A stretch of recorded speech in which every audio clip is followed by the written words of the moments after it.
أشهد أن لا إله إلا الله وحده لا شريك له وأشهد أن محمدا عبده ورسوله أما بعد فأعوذ بالله من الشيطان الرجيم بسم الله الرحمن الرحيم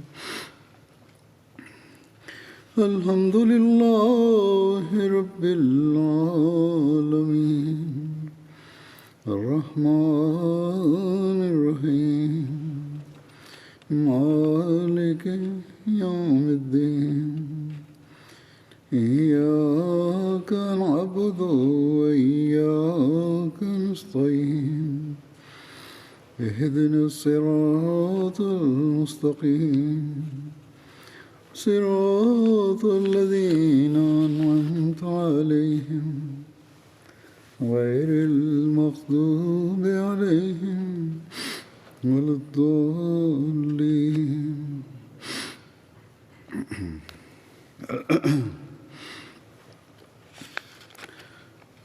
گزشتہ خطبے میں حضرت عمر رضی اللہ عنہ کے حوالے سے صلح حدیبیہ کا بھی ذکر ہوا تھا. اس حوالے سے یہ بھی ذکر آتا ہے کہ صلح حدیبیہ کی خلاف ورزی کرتے ہوئے جب بنو بکر نے قریش کے حلیف تھے مسلمانوں کے حلیف قبیلہ بنو خزاعہ پر حملہ کیا اور قریش نے ہتھیاروں اور سواریوں سے بنو بکر کی مدد بھی کی اور صلح حدیبیہ کی شرائط کا پاس نہ کیا، تو اس وقت ابو سفیان مدینہ میں آیا اور صلح حدیبیہ کے معاہدے کی تجدید چاہی. وہ رسول اللہ صلی اللہ علیہ وسلم کے پاس گیا، لیکن آپ نے اس کی کسی بات کا جواب نہیں دیا. پھر وہ ابو بکر رضی اللہ عنہ کے پاس گیا، ان سے بات کی کہ رسول اللہ صلی اللہ علیہ وسلم سے بات کریں، لیکن انہوں نے بھی کہا کہ میں ایسا نہیں کروں گا. پھر ابو سفیان حضرت عمر کے پاس آیا اور ان سے بات کی. انہوں نے جواب دیا کہ کیا میں رسول اللہ کے پاس تیری سفارش کروں؟ خدا کی قسم اگر میرے پاس ایک تنکا بھی ہو تب بھی اس کے ساتھ تم لوگوں سے جنگ کروں گا.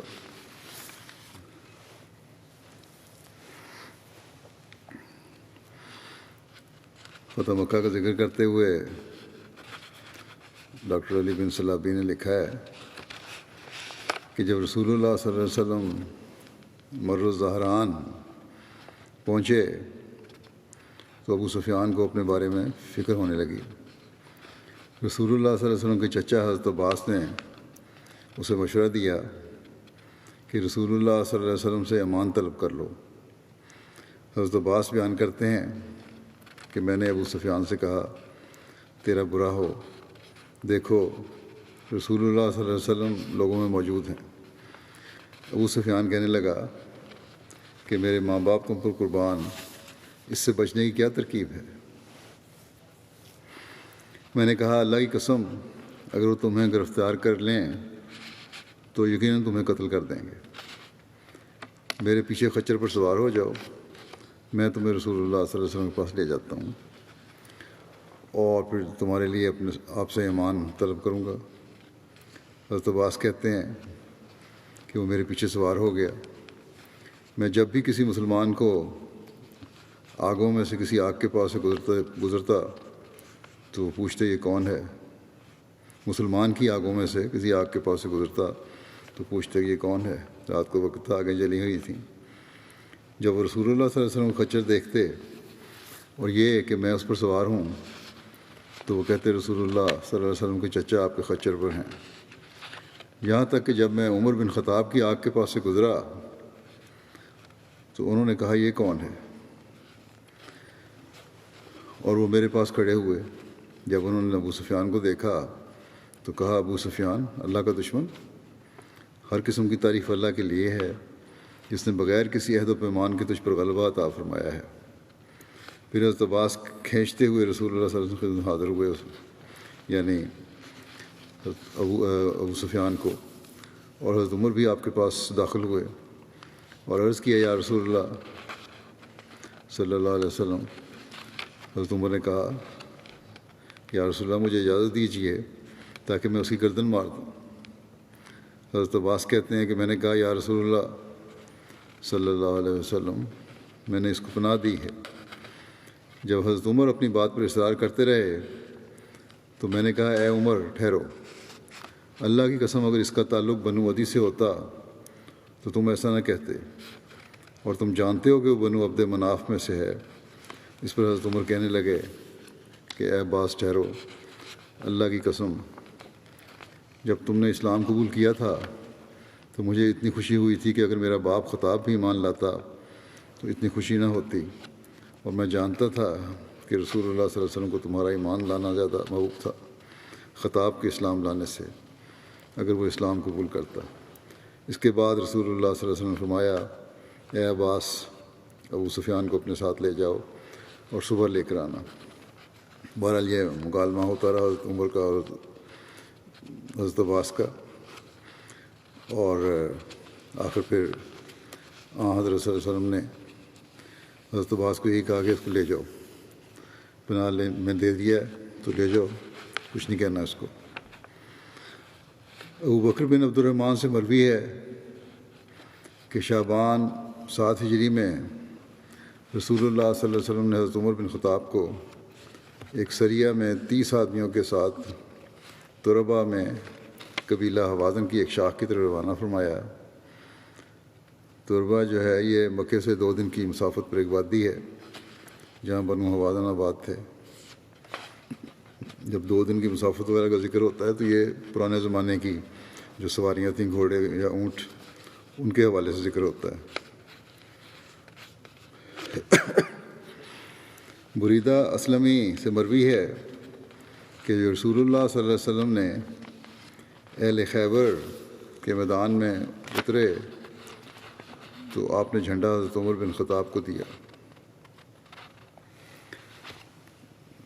2 دن کے حوالے سے میری مراد یہ ہے کہ جب دنوں کے حوالے سے کہیں بھی حوالہ آئے بات ہو۔ کتب سیرت میں لکھا ہے کہ سب سے پہلی مرتبہ غزوہ خیبر میں پرچم کا ذکر ملتا ہے، اس سے قبل صرف جھنڈے ہوتے تھے۔ یہ ذکر ہو رہا تھا کہ بریدہ اسلمی سے مروی ہے کہ رسول اللہ صلی اللہ علیہ وسلم نے اہل خیبر کے میدان میں اترے تو اپنے جھنڈا حضرت عمر بن خطاب کو دیا۔ آگے اس کی وضاحت ہے کتب سیرت میں سے کہ سب سے پہلی مرتبہ غزوہ خیبر میں پرچم کا ذکر ملتا ہے، جھنڈے کا۔ اس سے قبل صرف جھنڈے یعنی بڑے پرچم کا، اس سے قبل صرف چھوٹے جھنڈے ہوتے تھے۔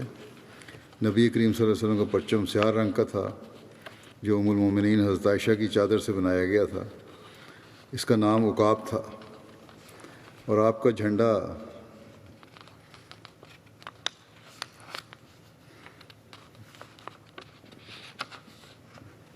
ایک جھنڈا سفید رنگ کا تھا جو آپ نے حضرت علی کو عطا فرمایا۔ ایک پہلے جھنڈے کا ذکر ہوا ہے جو سیاہ رنگ کا تھا جو ام المومنین کی چادر سے بنایا گیا تھا۔ پھر دوسرے جھنڈے کا ذکر ہے جو سفید رنگ کا تھا، یہ حضرت علی کو آپ نے عطا فرمایا۔ ایک پرچم آپ نے حضرت حباب بن منذر کو اور ایک حضرت سعد بن عبادہ کو عطا فرمایا۔ نیز جب حضرت صلی اللہ علیہ وسلم خیبر میں تشریف فرما ہوئے تو آپ کو درد شقیقہ ہو گیا اور آپ باہر تشریف نہ لا سکے۔ اس موقع پر پہلے آپ نے حضرت ابوبکر کو اپنا پرچم عطا فرمایا، پھر وہی پرچم حضرت عمر کو عطا فرمایا۔ اس روز شدید لڑائی ہوئی، تاہم مسلمان قلعہ فتح نہ کر سکے، تو آپ صلی اللہ علیہ وسلم نے فرمایا کل میں اس شخص کو جھنڈا دوں گا جس کے ذریعے اللہ تعالیٰ فتح عطا فرمائے گا۔ چنانچہ اگلے روز وہ پرچم حضرت صلی اللہ علیہ وسلم نے حضرت علی کو عطا فرمایا، جن کے ہاتھوں اللہ تعالیٰ نے فتح عطا فرمائی۔ ابن اسحاق کہتے ہیں کہ میں نے ابن شہاب زہری سے دریافت کیا کہ حضور نے خیبر کے کھجوروں کے باغات کس شرط پر یہودیوں کو عطا کیے تھے؟ زہری نے بتایا کہ رسول اللہ صلی اللہ علیہ وسلم نے لڑائی کے بعد خیبر پر فتح حاصل کی تھی، اور خیبر مال فے میں سے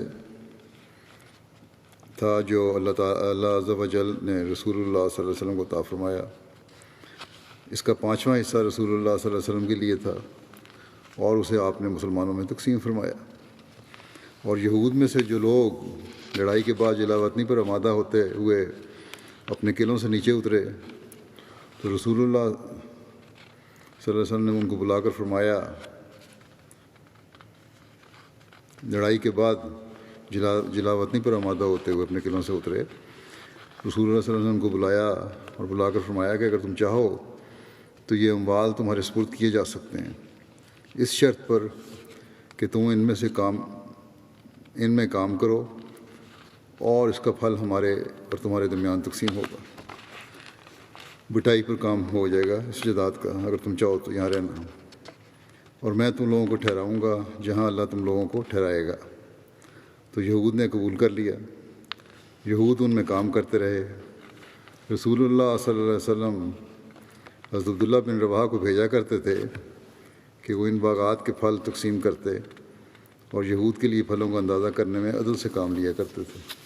یہ نہیں کہ اچھا پھل اپنے لیے رکھ لیا، بلکہ انصاف سے تقسیم ہوتی تھی۔ پھر جب اللہ تعالیٰ نے اپنے نبی کو وفات دے دی تو حضرت ابوبکر نے بھی رسول اللہ صلی اللہ علیہ وسلم کے بعد اسی طرح یہود سے معاملہ رکھا جس طرح رسول اللہ صلی اللہ علیہ وسلم کیا کرتے تھے۔ حضرت عمر نے بھی اپنی خلافت کے ابتدا میں یہی معاملہ رکھا۔ پھر حضرت عمر کو معلوم ہوا کہ رسول اللہ صلی اللہ علیہ وسلم نے بیماری جس میں آپ کی وفات ہوئی تھی فرمایا تھا کہ جزیرہ عرب میں 2 دن اکٹھے نہ رہیں گے۔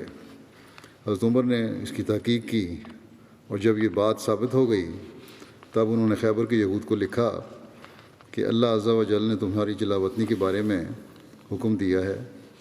مجھے یہ خبر پہنچی ہے کہ رسول اللہ صلی اللہ علیہ وسلم نے فرمایا تھا کہ جزیرہ عرب میں 2 دن اکٹھے نہ رہیں گے، بس یہود میں سے جس کے پاس رسول اللہ صلی اللہ علیہ وسلم کا کوئی عہد ہے تو اسے لے کر میرے پاس آئے تاکہ میں اس کے لیے اسے نافذ کر دوں، اور جس کے پاس رسول اللہ صلی اللہ علیہ وسلم کا کوئی عہد نہیں وہ جلا وطنی کے لیے تیاری کر لے۔ اگر کوئی عہد لیا ہوا ہے، آپ صلی اللہ علیہ وسلم نے کوئی وعدہ کیا تھا رہنے کا تو ٹھیک ہے، اس کو میں پورا کروں گا، لیکن اگر کوئی نہیں تو پھر یہاں چھوڑنی ہوگی یہ جگہ۔ چنانچہ حضرت عمر نے انہیں جلا وطن کر دیا جن کے پاس رسول اللہ صلی اللہ علیہ وسلم کا کوئی عہد نہ تھا۔ حضرت عبداللہ بن عمر کہتے ہیں کہ میں حضرت زبیر بن عوام اور حضرت مقداد بن اسود خیبر میں اپنا مال دیکھنے گئے، اور وہاں پہنچ کر ہم الگ الگ اپنے اموال کے پاس گئے۔ رات کے وقت مجھ پر حملہ کیا گیا جب کہ میں اپنے بستر میں سو رہا تھا، میرے بازوؤں کو جوڑ کونیوں سے اتر گئے۔ جب صبح ہوئی تو میرے دونوں ساتھی چیختے ہوئے میرے پاس آئے اور دونوں نے پوچھا تمہارے ساتھ یہ کس نے کیا ہے؟ میں نے کہا میں نہیں جانتا۔ وہ کہتے ہیں ان دونوں نے میرے بازو درست کیے، پھر مجھے لے کر حضرت عمر کے پاس آئے۔ حضرت عمر نے کہا یہ یہودیوں کا فعل ہے۔ پھر وہ لوگوں سے خطاب کرنے کے لیے کھڑے ہوئے، یعنی حضرت عمر، اور فرمایا اے لوگو، رسول اللہ صلی اللہ علیہ وسلم نے خیبر کے یہودیوں سے اس شرط پر معاملہ کیا تھا کہ جب ہم چاہیں گے ان کو نکال دیں گے۔ اب یہود نے حضرت عبداللہ بن عمر پر حملہ کیا اور اس کے بازوؤں کے جوڑ نکال دیے، جیسا کہ تم تک یہ بات پہنچ چکی ہے۔ اس سے پہلے انصاری پر بھی ان لوگوں نے حملہ کیا تھا۔ ہم کو اس میں کوئی شک نہیں رہا کہ وہ ان کے ہی ساتھی ہیں، وہاں ان کے سوا ہمارا کوئی دشمن نہیں ہے، بس جس کا خیبر میں کوئی مال ہے تو اسے سنبھال لے، کیونکہ میں یہود کو نکالنے والا ہوں اور آپ نے انہیں نکال دیا۔ عبداللہ بن مکنف بیان کرتے ہیں کہ جب حضرت عمر نے یہود کو خیبر سے نکالا تو خود انصار اور مہاجرین کے ساتھ سوار ہوئے، اور حضرت جبار بن صخر اور حضرت یزید بن ثابت بھی ان کے ساتھ نکلے۔ حضرت جبار اہل مدینہ کے لیے پھلوں کا اندازہ لگانے والے اور ان کے محاسب تھے۔ ان دونوں نے خیبر کو اس کے اہل کے درمیان تقسیم کیا، اسی تقسیم کے موافق جو پہلے سے تھی۔ جب جو واقعہ ملتا ہے ایک عورت کے خط دے کر مکہ روانہ کرنے کا حضرت حاطب کے حوالے سے، انہوں نے جب خط دے کر خفیہ طور پر مکہ کے مشرکوں کو آن حضرت صلی اللہ علیہ وسلم کے بعض ارادے کے بارے میں خبر بھیجی اور آن حضرت صلی اللہ علیہ وسلم کو اللہ تعالیٰ کی طرف سے اطلاع ہوئی، حضرت علی کو آپ نے بھیجا، وہ عورت پکڑی گئی راستے میں۔ اس کے بعد جب حاطب سے آن حضرت صلی اللہ علیہ وسلم نے پوچھا تو انہوں نے اپنا عذر پیش کیا اور اپنے ایمان کے بارے میں بتایا کہ ایمان میں میرے کوئی لغزش نہیں ہے، بلکہ کامل ہے ایمان ہے میرا۔ اس کی یقین دہانی کرائی انہوں نے حضرت حاطب نے، تو آن حضرت صلی اللہ علیہ وسلم نے اسے تسلیم فرمایا۔ لیکن حضرت عمر نے کہا یا رسول اللہ مجھے اس منافق کی گردن اڑانے دیجیے۔ آپ نے فرمایا دیکھو وہ غزوہ بدر میں شریک ہوا ہے اور تمہیں کیا علم کہ اللہ تعالیٰ نے انہیں جھانک کر دیکھا جو بدر میں شریک ہوئے اور فرمایا جو چاہو کرو، میں نے تمہارے گناہوں سے پردہ پوشی کر کے تم سے درگزر کر دیا ہے۔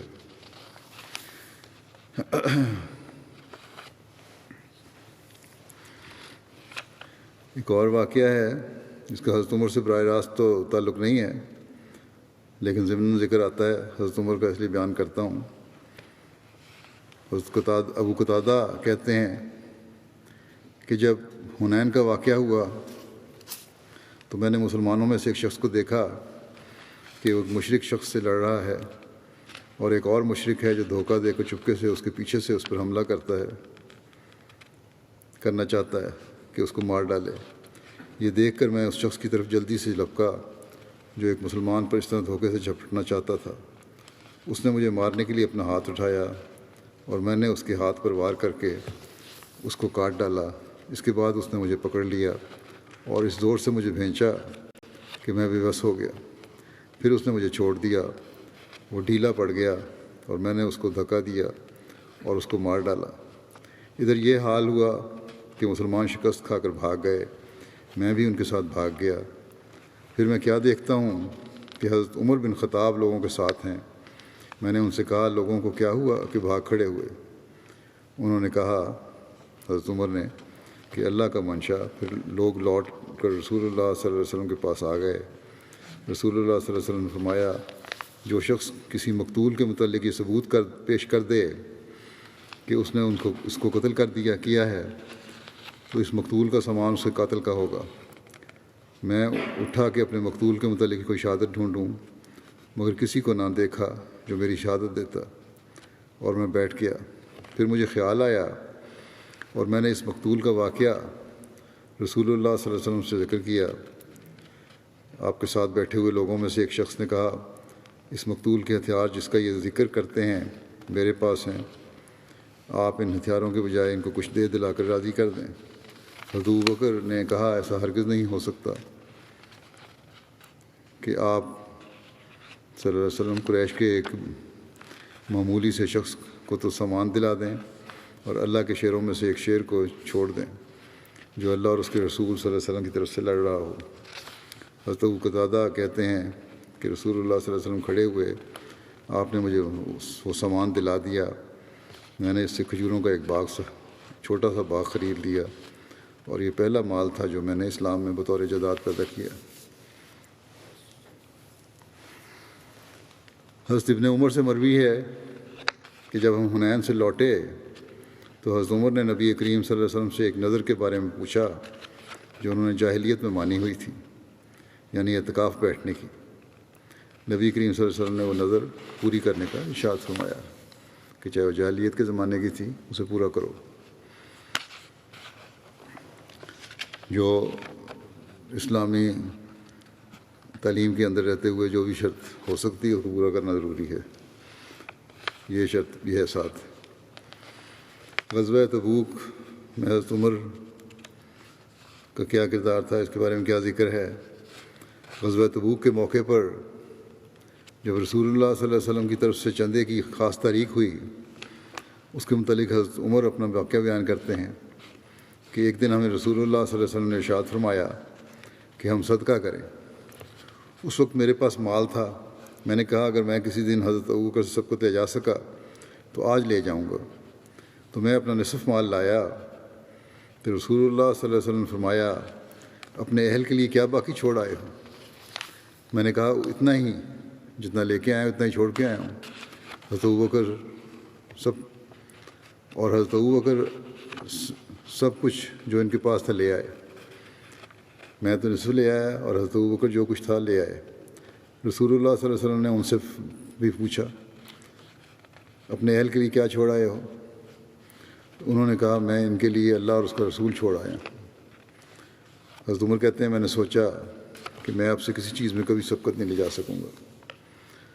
اس واقعہ کو مسلم موعود بیان فرماتے ہیں کہ ایک جہاد کے موقع کے متعلق حضرت عمر رضی اللہ عنہ فرماتے ہیں مجھے خیال آیا کہ حضرت ابوبکر رضی اللہ عنہ ہمیشہ مجھ سے بڑھ جاتے ہیں، آج میں ان سے بڑھوں گا۔ یہ خیال کر کے میں گھر گیا اور اپنے مال میں سے آدھا مال نکال کر رسول کریم صلی اللہ علیہ وسلم کی خدمت پیش کرنے کے لیے لے آیا۔ وہ زمانہ اسلام کے لیے انتہائی مصیبت کا دور تھا، لیکن حضرت ابوبکر رضی اللہ عنہ اپنا سارا مال لے آئے اور رسول کریم صلی اللہ علیہ وسلم کی خدمت میں پیش کر دیا۔ رسول کریم صلی اللہ علیہ وسلم نے پوچھا ابوبکر گھر میں کیا چھوڑ آئے ہو؟ انہوں نے عرض کیا کہ اللہ اور اس کا رسول۔ حضرت عمر رضی اللہ عنہ فرماتے ہیں یہ سن کر مجھے سخت شرمندگی ہوئی اور میں نے سمجھا کہ آج میں نے سارا زور لگا کر ابوبکر سے بڑھنا چاہا تھا، مگر آج بھی مجھ سے ابوبکر بڑھ گئے۔ حضرت مسیح علیہ السلام فرماتے ہیں کہ ایک وہ زمانہ تھا کہ الہی دین پر لوگ اپنی جانوں کو بھیڑ بکری کی طرح نثار کرتے تھے۔ مالوں کا تو ذکر کیا۔ حضرت ابوبکر صدیق رضی اللہ تعالیٰ عنہ نے ایک سے زیادہ دفعہ اپنا کل گھر بار نثار کیا، کہ فرماتے ہیں کہ ایک دفعہ کا واقعہ نہیں ہے، ایک سے زیادہ دفعہ، حتیٰ کہ سوئی تک کو بھی اپنے گھر میں نچ رکھا۔ اور ایسا ہی حضرت عمر نے اپنی بساط و انشراح کے موافق اور عثمان نے اپنی طاقت و حیثیت کے موافق۔ اللہ حاضر قیاس اللہ قدر مراتب۔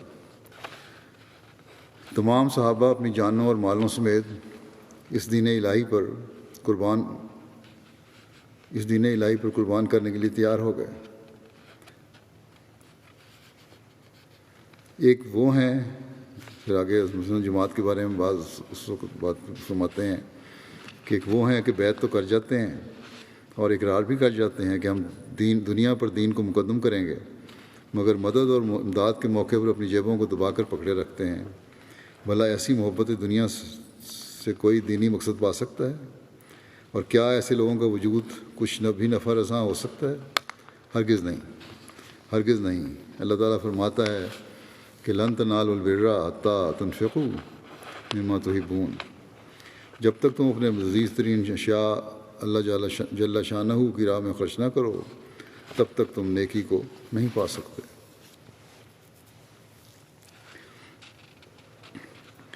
حضرت صلی اللہ علیہ وسلم کا جب وصال ہوا، آپ کی وفات ہوئی، اس وقت حضرت عمر رضی اللہ عنہ کا کیا رد عمل تھا؟ حضرت ابن عباس سے روایت ہے کہ رسول اللہ صلی اللہ علیہ وسلم کی وفات کا وقت قریب آیا اور گھر میں کچھ مرد تھے جن میں حضرت عمر بن خطاب بھی تھے۔ نبی صلی اللہ علیہ وسلم نے فرمایا آؤ میں تمہیں ایک تحریر لکھ دوں جس کے بعد تم گمراہ نہیں ہوگے۔ بیماری کے آخری دنوں کی بات ہے صلی اللہ علیہ وسلم کی۔ اس پر حضرت عمر نے کہا لوگوں سے کہا جو ارد گرد بیٹھے ہوئے تھے کہ رسول اللہ صلی اللہ علیہ وسلم سخت بیمار ہیں اور تمہارے پاس قرآن بھی ہے، تمہارے لیے اللہ کی کتاب کافی ہے۔ گھر میں موجود لوگوں نے اختلاف کیا اور تکرار کی، بحث شروع ہو گئی اس پر۔ ان میں سے بعض کہتے تھے کہ کاغذ قلم قریب لے آؤ کہ رسول اللہ صلی اللہ علیہ وسلم تمہیں ایسی تحریر لکھ دیں جس کے بعد تم گمراہ نہیں ہوگے، اور ان میں سے بعض وہ بات کہہ رہے تھے جو حضرت عمر نے کہی کہ تکلیف نہ دو حضرت عمر حضرت صلی اللہ علیہ وسلم کو۔ پھر جب انہوں نے رسول اللہ صلی اللہ علیہ وسلم کے پاس بہت باتیں کیں، یعنی بحث شروع ہو گئی اور اختلاف کیا، تو رسول اللہ صلی اللہ علیہ وسلم نے فرمایا کہ چلے جاؤ یہاں سے۔ اس کی تفصیل یہ مسلم کی روایت ہے، تفصیل اس کی کچھ بخاری میں بھی ہے۔ وہاں عبید اللہ بن عبداللہ سے مروی ہے، انہوں نے حضرت ابن عباس سے روایت کی ہے، وہ کہتے تھے کہ جب نبی صلی اللہ علیہ وسلم پر آپ کی بیماری نے سخت حملہ کیا تو آپ صلی اللہ علیہ وسلم نے فرمایا میرے پاس کوئی لکھنے کا سامان لاؤ تا میں تمہیں ایک ایسی تحریر لکھ دوں کہ جس کے بعد تم بھولو نہیں۔ حضرت عمر نے کہا نبی صلی اللہ علیہ وسلم پر بیماری نے غلبہ کیا ہے اس وقت لوگوں کا ارد گرد، اور ہمارے پاس اللہ کی کتاب ہے یعنی قرآن کریم ہے جو ہمارے لیے کافی ہے، اس لیے آن وسلم کو تکلیف دینے کی ضرورت نہیں۔ اس پر انہوں نے آپس میں اختلاف کیا اور شور بہت ہو گیا۔ آپ صلی اللہ علیہ وسلم نے فرمایا اٹھو میرے پاس سے چلے جاؤ، میرے پاس جھگڑنا نہیں چاہیے۔ اس پر حضرت ابن عباس باہر چلے گئے۔ وہ کہا کرتے تھے کہ بڑا نقصان سارے کا سارا یہی ہے کہ رسول اللہ صلی اللہ علیہ وسلم کو لکھنے سے روک دیا۔ اس کی تشریح میں حضرت سید زین العابدین ولی اللہ شاہ صاحب نے جو لکھا ہے وہ اس کا کچھ بیان کرتا ہوں حصہ کہ لا تذلوا بعدا، یہ حدیث میں جو الفاظ ہیں یہ امر واضح کر دیا ہے کہ آخری وقت میں بھی حضرت صلی اللہ علیہ وسلم کو اس بات کی فکر رہی کہ لا تذلوا بعدا، کہ کہیں تم بھول نہ جاؤ۔ تحریر لکھ دوں تمہیں۔ ضلالن کے معنی بھولنا بھی ہوتا ہے، بھول کر راہ سے بے راہ ہو جانا بھی ہیں۔ غلبہ الوجع یعنی آپ کو بیماری نے ڈھال کر دیا ہے، کہیں تکلیف نہ بڑھ جائے۔ یہ عمر کے نے جو بات کی تھی اس کے الفاظ ہیں۔ آپ کے فوت ہو جانے کا، شاہ صاحب لکھتے ہیں کہ آپ کے فوت ہو جانے کا تو وہم بھی حضرت عمر کو نہیں تھا۔ عندنا کتاب اللہ حسبنا، حضرت عمر نے جو یہ کہا تھا کہ یہ اس لیے کہا کہ اللہ تعالیٰ فرماتا ہے کہ ما فرطنا فی الکتاب من شیء، ما فرطنا فی الکتاب من شیء، اور سورہ انعام میں ہے پھر تبیانا لکل شیء، یعنی یہ کتاب ہر بات کو واضح کر کے بیان کرتی ہے، ہم نے اس میں کوئی کمی نہیں چھوڑی۔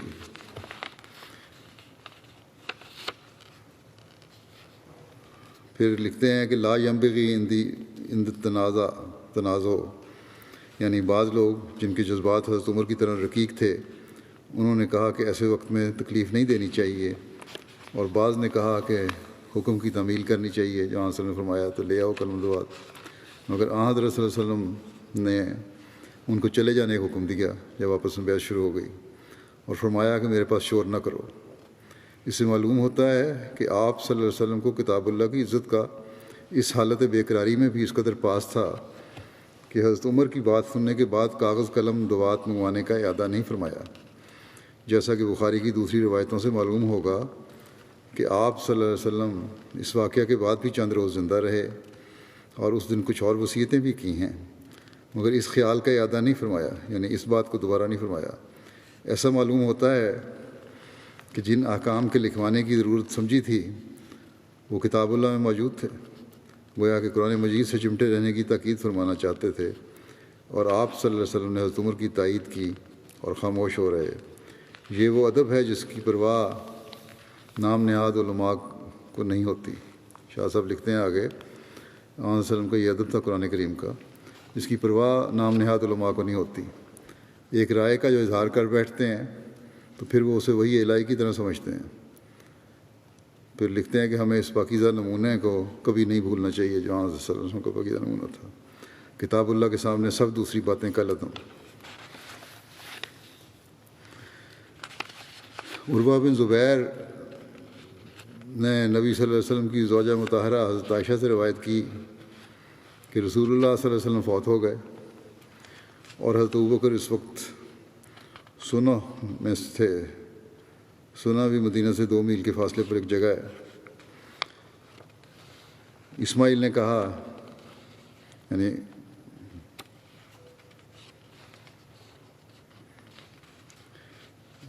کے مضافات میں تھے۔ یہ خبر سن کر حضرت عمر کھڑے ہوئے، جو وفات کی خبر سنی۔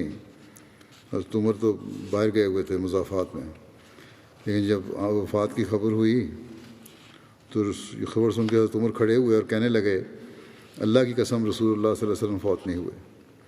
حضرت عائشہ کہتی تھیں کہ حضرت عمر کہا کرتے تھے، بخدا میرے دل میں یہی بات آئی تھی، اور انہوں نے کہا،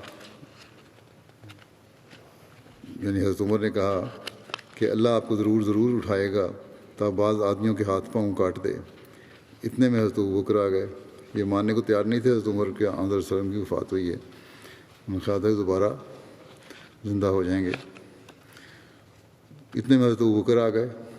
انہوں نے رسول اللہ صلی اللہ علیہ وسلم کے چہرہ سے کپڑا ہٹایا، آپ کو بوسہ دیا، کہنے لگے، میرے ماں باپ آپ پر قربان، آپ صلی اللہ علیہ وسلم زندگی میں بھی اور موت کے وقت بھی پاک و صاف ہیں۔ اس ذات کی قسم ہے جس کے ہاتھ میں میری جان ہے، اللہ آپ کو کبھی 2 موتیں نہیں چکھائے گا۔ یہ کہہ کر حضرت ابوبکر باہر چلے گئے، یعنی لوگوں کے پاس گئے اور کہنے لگے، اے قسم کھانے والے ٹھہر جا، یعنی حضرت عمر کو مخاطب کیا اور فرمایا، قسم کھانے والے ٹھہر جا۔ جب حضرت ابوبکر بولنے لگے تو حضرت عمر بیٹھ گئے۔ حضرت ابوبکر نے حمد و ثنا بیان کی اور کہا کہ الا من کانا یعبد محمدًا صلی اللہ علیہ وسلم فإن محمدًا قد مات ومن کانا یعبد اللہ فإن اللہ حی لا یموت۔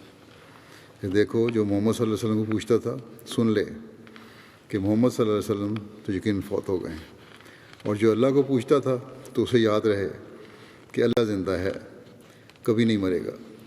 اور حضرت ابوبکر نے یہ آیت پڑھی، انا کا میتوں و انہم میتون، کہ تم بھی مرنے والے ہو اور وہ بھی مرنے والے ہیں۔ پھر انہوں نے یہ آیت پڑھی، وما محمد الا رسول قد خلت من قبلہ الرسل افإن مات وقتل انقلبتم علی اعقابکم ومن ینقلب علی عقبیہ فلن یضر اللہ شیئا فلن یضر اللہ شیئا وسیجزی اللہ الشاکرین۔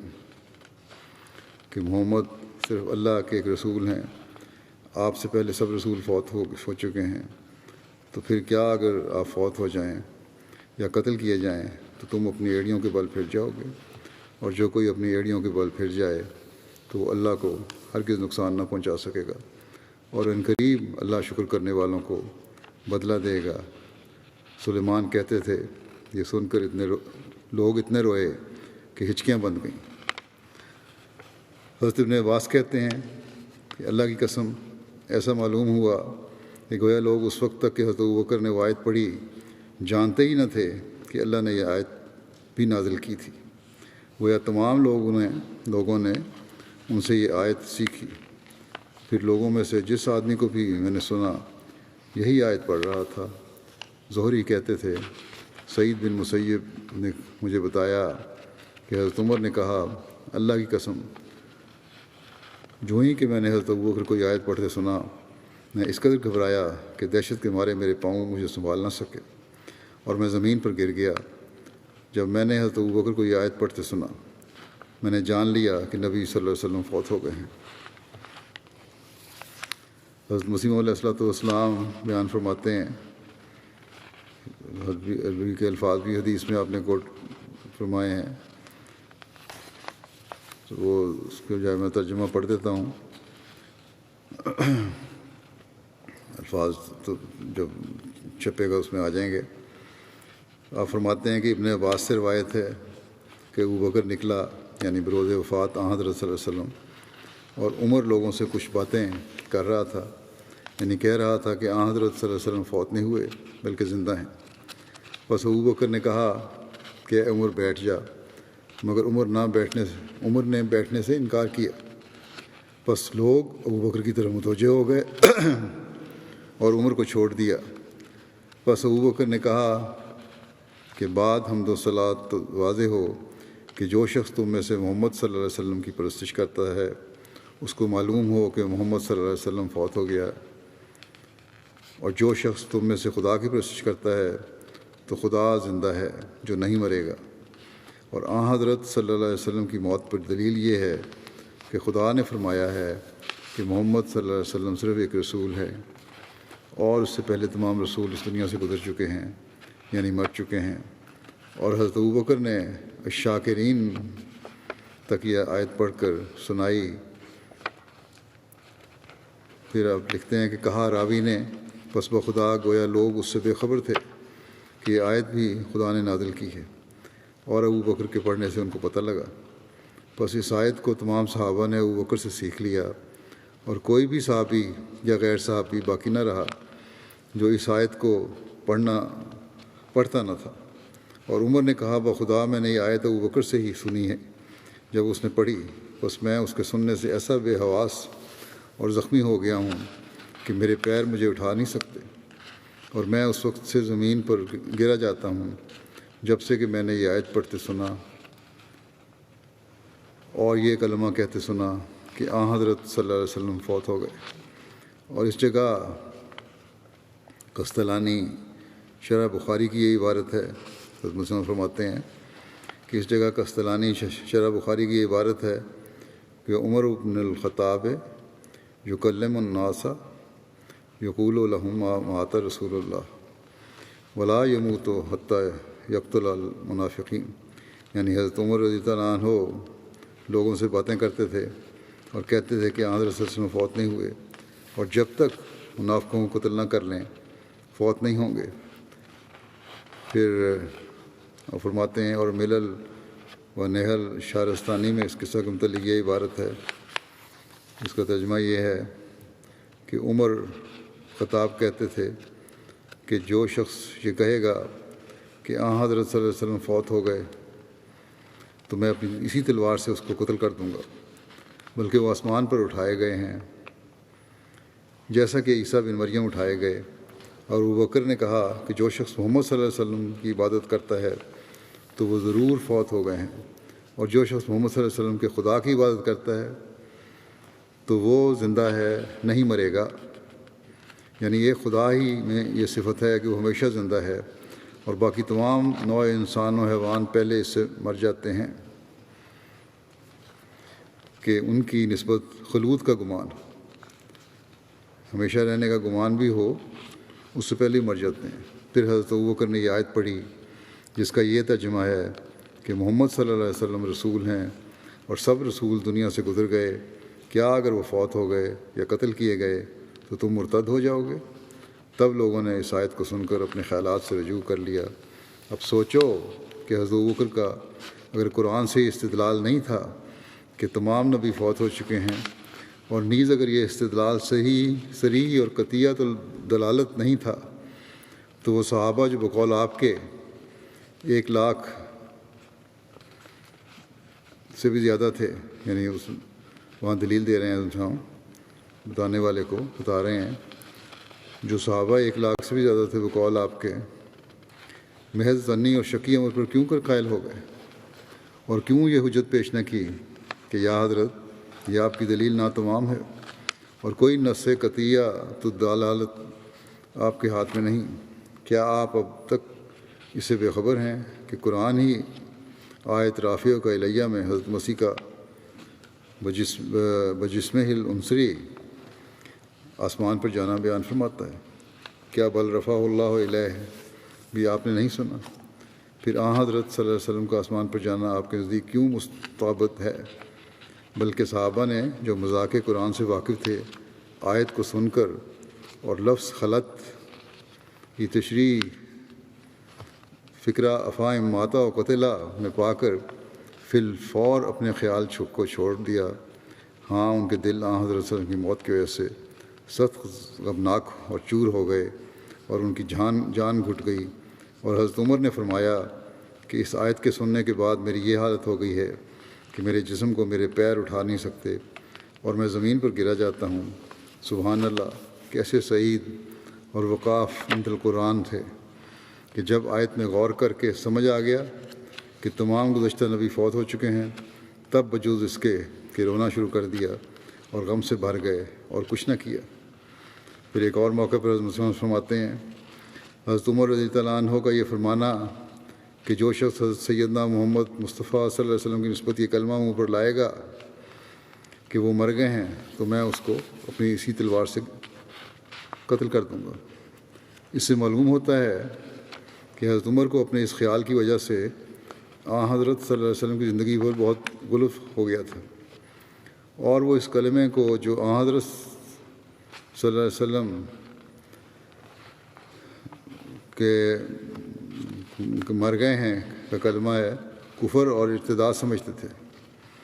خدا تعالیٰ ہزارہ نیک اجر حضرت ابوبکر کو بخشے کہ جلد تر انہوں نے اس فتنے کو فروغ کیا اور نصح سری کو پیش کر کے بتلا دیا۔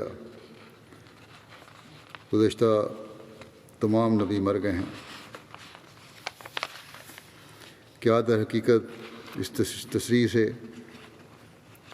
بھی بہت سے فیض اعوج کے کذابوں کو تمام صحابہ کے اجتماع سے قتل کر دیا؟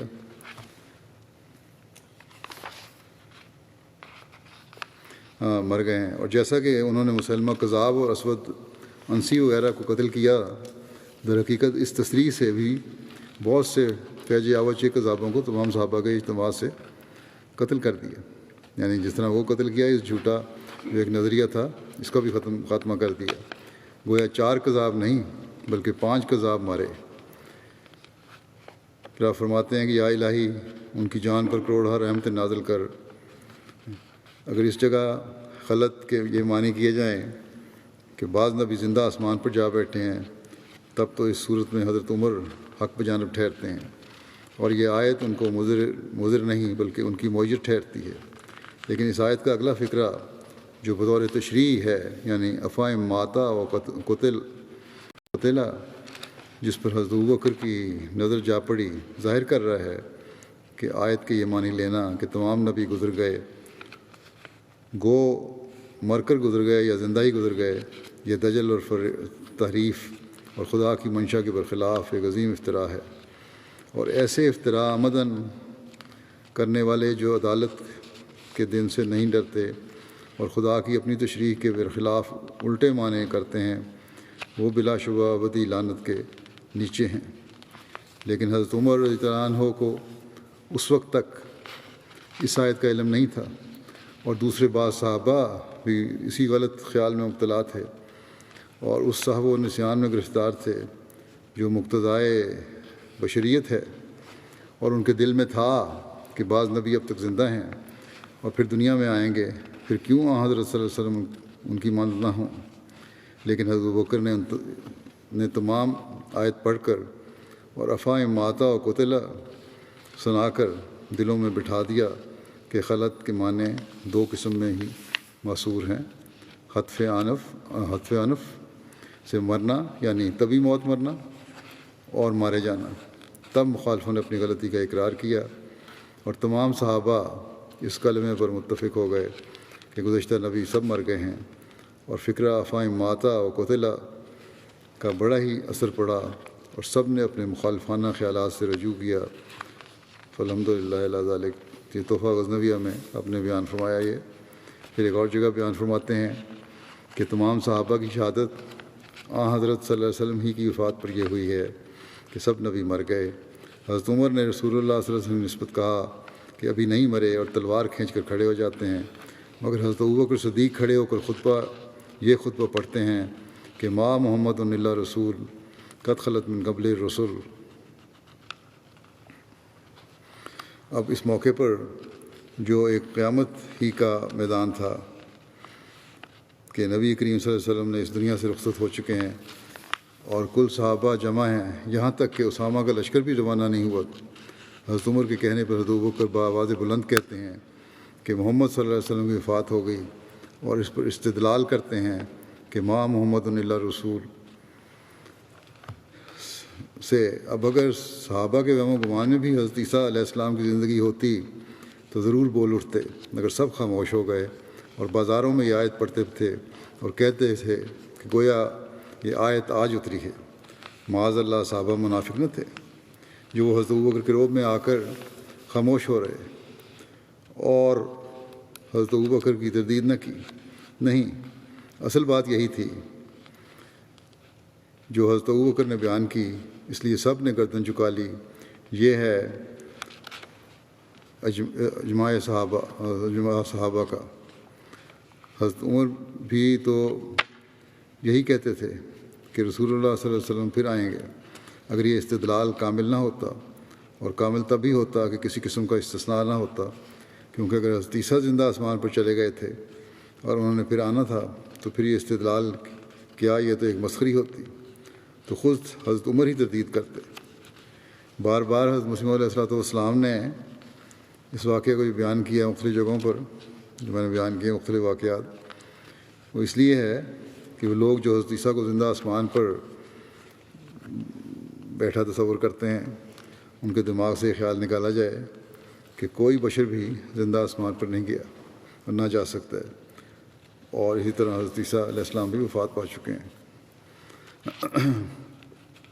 حضرت ابن عباس سے مروی ہے کہ حضرت عمر کے زمانہ خلافت میں ایک دفعہ میں ان کے ساتھ جا رہا تھا اور اپنے کسی کام کے واسطے جاتے تھے۔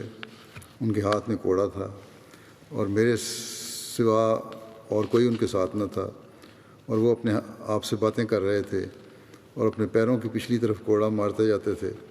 بس شکایک میری طرف مڑ کر کہنے لگے، اے ابن عباس، کیا تم جانتے ہو کہ جس روز حضور صلی اللہ علیہ وسلم کی وفات ہوئی ہے، میں نے وہ بات کیوں کہی تھی، یعنی حضور کا وصال نہیں ہوا ہے، اور جو ایسا کہے گا اسے میں تلوار سے ماروں گا۔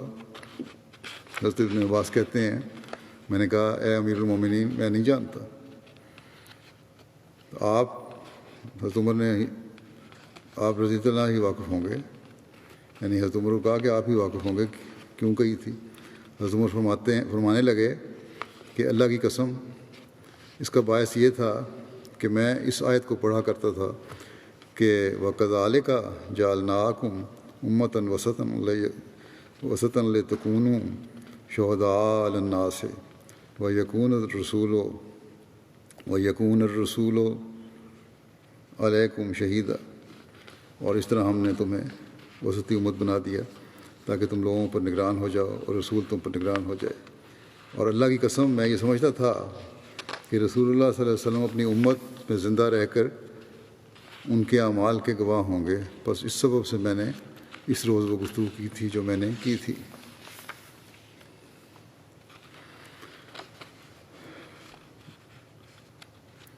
حضرت عمر کی خلافت کے بارے میں جو ذکر ملتا ہے بخاری میں،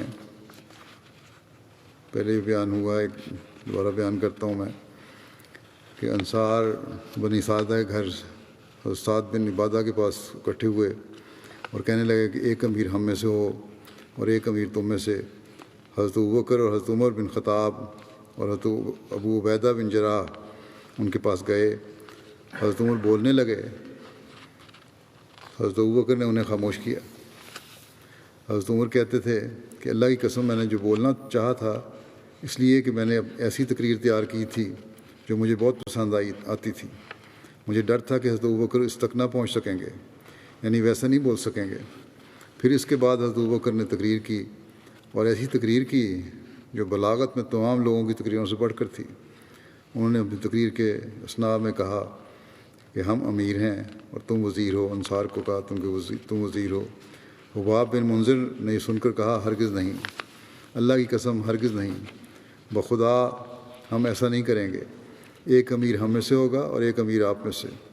حضرت ابوبکر نے کہا، نہیں، بلکہ امیر ہم ہیں اور تم وزیر ہو، کیونکہ یہ قریش لوگ بلحاظ نسب تمام عربوں سے اعلیٰ ہیں اور بلحاظ حسب وہ قدیمی عرب ہیں، اس لیے عمر یا ابو عبیدہ کی بیعت کرو۔ حضرت عمر نے کہا، نہیں، بلکہ ہم، حضرت عمر کو کہا، ابو بکر کو کہا حضرت عمر نے کہ ہم تو آپ کی بیعت کریں گے، کیونکہ آپ ہمارے سردار ہیں اور ہم میں سے بہتر ہیں، اور رسول اللہ صلی اللہ علیہ وسلم کو ہم میں سے زیادہ پیارے ہیں۔ یہ کہہ کر حضرت عمر نے حضرت ابو بکر کا ہاتھ پکڑا اور ان سے بیعت کی، اور لوگوں نے بھی ان سے بیعت کی۔ جب حضرت عمر نے حضرت ابو بکر کا ہاتھ پکڑ لیا اور کہا کہ ہماری بیعت لیں، اور ساتھ ہی حضرت عمر نے حضرت ابو بکر کی بیعت کر لی اور عرض کی کہ اے ابو بکر، آپ کو رسول اللہ صلی اللہ علیہ وسلم نے حکم دیا تھا کہ آپ نماز پڑھایا کریں، بس آپ ہی خلیفۃ اللہ ہیں۔ ہم آپ کی بیعت اس لیے کرتے ہیں کہ آپ رسول اللہ صلی اللہ علیہ وسلم کے ہم سے زیادہ محبوب ہیں۔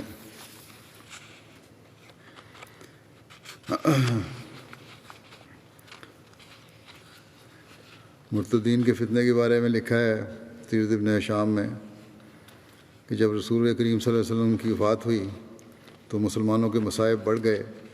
حضرت عائشہ سے مجھے وہ روایت پہنچی، آپ کہتی ہیں کہ جب نبی کریم صلی اللہ علیہ وسلم کی وفات ہوئی تو عرب مرتد ہو گئے اور یہود و نصارہ اٹھ کھڑے ہوئے اور نفاق ظاہر ہو گیا۔ ابن اسحاق کہتے ہیں، حضرت ابو ہریرہ کہتے ہیں کہ جب رسول اللہ صلی اللہ علیہ وسلم کی وفات ہوئی اور آپ کے بعد حضرت ابوبکر خلیفہ ہوئے اور عربوں میں سے جس نے کفر کرنا تھا کفر کیا، تو حضرت عمر بن خطاب نے حضرت ابوبکر سے کہا کہ آپ لوگوں سے کیسے لڑیں گے، جبکہ رسول اللہ صلی اللہ علیہ وسلم نے فرمایا ہے کہ مجھے حکم دیا گیا ہے کہ ان لوگوں سے لڑائی کروں یہاں تک کہ وہ لا الہ الا اللہ کا اقرار کریں، یعنی جو لا الہ الا اللہ کا اقرار کرنے والے ہیں ان سے لڑنا نہیں ہے، اور جو شخص لا الہ الا اللہ کا اقرار کرے گا وہ مجھ سے اپنا مال اور جان بچا لے گا سوائے کسی حق کی بنا پر، اور اس کا حساب اللہ کے ذمہ ہے۔ تو حضرت ابوبکر نے کہا، اللہ کی قسم جو بھی نماز اور زکوٰۃ کے درمیان فرق کرے گا میں اس سے لڑوں گا، کیونکہ زکوٰۃ مال کا حق ہے، اور اللہ کی قسم اور اگر انہوں نے مجھے ایک گھٹنا باندھنے والی رسی دینے سے بھی انکار کیا جو وہ رسول اللہ صلی اللہ علیہ وسلم کو دیتے تھے تو اس کے نہ دینے پر بھی ان سے لڑوں گا۔ حضرت عمر بن خطاب کہتے ہیں کہ اللہ کی قسم پھر میں نے دیکھا کہ اللہ نے حضرت ابوبکر کا لڑائی کے لیے سینہ کھول دیا تو میں سمجھ گیا کہ یہ حق ہی ہے۔ حضرت اسامہ بن زید کے لشکر کی روانگی کے وقت حضرت ابوبکر نے حضرت اسامہ کو بعض ہدایت فرمائیں۔ حضرت اسامہ سوار تھے اور حضرت ابوبکر ان کے ساتھ پیدل چل رہے تھے۔ حضرت اسامہ نے درخواست کی کہ آپ سوار ہوں وگرنہ میں بھی سواری سے اتر جاؤں گا۔ حضرت ابوبکر نے فرمایا کہ تم نہ اترو، اور اللہ کی قسم میں سوار نہیں ہوں گا۔ فرمایا اور مجھے کیا ہوا ہے کہ میں اپنے پاؤں کچھ دیر اللہ کے راستے میں غبار آلود نہ کروں، کیونکہ غازی کے ہر قدم کے عوض جو وہ اٹھاتا ہے 700 نیکیاں لکھی جاتی ہیں، اور اس کے ساتھ 700 درجات بلند ہوتے ہیں، اور اس کی 700 خطائیں معاف کی جاتی ہیں۔ ہدایت دینے کے بعد ابوبکر نے حضرت اسامہ سے فرمایا اگر تم مناسب سمجھو تو عمر کے ذریعے میری مدد کرو، یعنی عمر کو اپنے پاس روکنے کی اجازت چاہیے حضرت اسامہ سے، کیونکہ آن وسلم نے حضرت عمر کو اس لشکر میں شامل فرمایا تھا۔ تو حضرت اسامہ نے آپ کو اس کی اجازت دے دی۔ حضرت ابوبکر کے دور میں جنگ یمامہ میں 70 حفاظ قرآن شہید ہوئے۔ تو اس بارے میں زید بن ثابت انصاری روایت کرتے ہیں، حضرت ابوبکر نے مجھ کو جب یمامہ کے لوگ شہید کیے گئے بلا بھیجا، اور اس وقت ان کے پاس حضرت عمر تھے۔ حضرت ابوبکر نے فرمایا عمر میرے پاس آئے ہیں اور انہوں نے کہا ہے کہ یمامہ کی جنگ میں لوگ بہت شہید ہو گئے ہیں، اور مجھے اندیشہ ہے کہ کہیں اور لڑائیوں میں بھی قاری نہ مارے جائیں، اور اس طرح قرآن کو بہت سا حصہ ضائع ہو جائے گا، سوائے اس کے کہ تم قرآن کو ایک جگہ جمع کر دو، اور میری رائے یہ ہے کہ آپ قرآن کو ایک جگہ جمع کریں۔ حضرت ابوبکر نے فرمایا میں نے عمر سے کہا کہ میں ایسی بات کیسے کروں جو رسول اللہ صلی اللہ علیہ وسلم نے نہیں کی۔ عمر نے کہا اللہ کی قسم آپ کا یہ کام اچھا ہے۔ عمر مجھے بار بار یہی کہتے رہے یہاں تک کہ اللہ نے اس کے لیے میرا سینہ کھول دیا، اور اب میں بھی وہی مناسب سمجھتا ہوں جو عمر نے مناسب سمجھا۔ حضرت زید بن ثابت نے کہا، اور اس وقت حضرت عمر ان کے پاس بیٹھے ہوئے تھے اور خاموش بیٹھے تھے، بات نہیں کرتے تھے۔ پھر حضرت ابوبکر نے فرمایا تم جوان عقل مند آدمی ہو اور ہم تم پر کوئی بدگمانی نہیں کرتے۔ تم رسول اللہ صلی اللہ علیہ وسلم کے لیے وہی لکھا کرتے تھے، اس لیے قرآن جہاں جہاں ہو تلاش کرو اور پھر اس کو لے کر ایک جگہ جمع کر دو۔ حضرت زید بن ثابت کہتے ہیں اور اللہ کی قسم اگر وہ پہاڑوں میں سے کسی پہاڑ کو ایک جگہ سے دوسری جگہ لے جانے کا مجھے مکلف کرتے تو مجھ پر یہ کام اتنا بوجھل نہ ہوتا جتنا کہ یہ کام جس کے کرنے کے لیے انہوں نے مجھے حکم دیا، یعنی قرآن کریم جمع کرنا۔ میں نے کہا آپ دونوں وہ کام کیسے کرتے ہیں جو نبی صلی اللہ علیہ وسلم نے نہیں کیا؟ حضرت ابوبکر نے فرمایا اللہ کی قسم وہ اچھا کام ہے میں ان سے بار بار کہتا رہا، یہاں تک کہ اللہ نے میرا سینہ اس عمر کے لیے کھول دیا جس کے لیے اللہ نے حضرت ابوبکر اور حضرت عمر کا سینہ کھولا تھا۔ میں کھڑا ہو گیا اور قرآن مجید کی تلاش کرنے لگا، اسے چمڑے کے پرچوں اور کندھے کی ہڈیوں اور کھجوروں کی ٹہنیوں اور لوگوں کے سینوں سے اکٹھا کرنے لگا، یہاں تک کہ میں نے سورہ توبہ کی 2 آیتیں حضرت حذیمہ انصاری کے پاس پائیں، وہ ان کے سوا میں نے کسی کے پاس نہ پائیں، اور وہ یہ ہیں: لقد جاءکم رسول من انفسکم عزیز علیہ ما عنتم حریص علیکم بالمؤمنین رؤوف الرحیم، یعنی یقیناً تمہارے پاس تمہیں میں سے ایک رسول آیا، اسے بہت شاق گزرتا ہے جو تم تکلیف اٹھاتے ہو، اور وہ تم پر بھلائی چاہتے ہوئے حریص رہتا ہے، مومنوں کے لیے بےحد مہربان اور بار بار رحم کرنے والا ہے۔ حدیث میں 2 آیت صرف یہ اس آیت کا ذکر ہے، ویسے 2 آیات لکھا ہوا ہے، شاید اگلی آیت بھی ہو۔ پھر روایت ہے کہ وہ ورق جس پہ قرآن مجید جمع کیا گیا تھا وہ حضرت ابوبکر کے پاس رہے یہاں تک کہ اللہ تعالیٰ نے ان کو وفات دے دی، پھر حضرت عمر کے پاس رہے یہاں تک کہ اللہ نے ان کو وفات دے دی، پھر حضرت حفصہ بنت عمر کے پاس رہے، پھر بعد میں ان سے بھی جیسے کہ پہلے ذکر ہو چکا ہے حضرت عثمان نے لے لیے تھے۔ اب یہ ذکر چل رہا ہے، انشاءاللہ تعالیٰ آئندہ بھی ذکر ہوگا۔